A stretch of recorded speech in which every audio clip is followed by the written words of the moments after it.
पर मेरे एक फ्रेंड है who is going through cancer, 4 stage cancer and they are financially very down. तो मैंने सिर्फ नीता को बताया था कि ऐसा ऐसा एंड शी सो काइंड कि उन्होंने शायद उनसे कोई पैसे वैसे भी नहीं लिए और रेमेडीज भी बहुत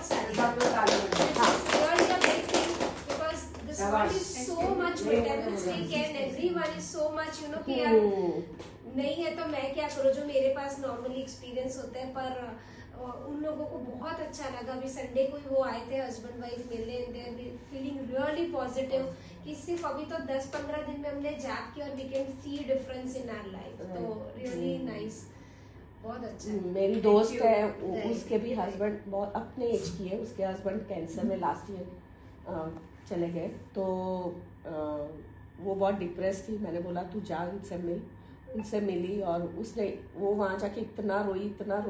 मैंने बोला अच्छा हुआ तू हल्की हो गई। फिर उन्होंने थोड़ा कुछ बताया तो वो अभी बहुत स्टेबल है। तो बहुत अच्छा है। અમારા ઘરે બી અમને અમારા આખા ઘરનું વાસ્તુ કર્યું છે। ઓકે, અમારા ઘરમાં લિફ્ટ જ ખોટી જગ્યાએ છે પહેલા। હવે એટલી મોટી લિફ્ટ નીકાળવી તો પોસિબલ જ નથી।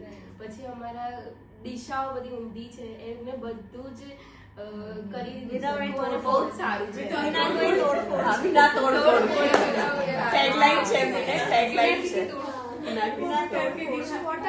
what is your ask exactly कि that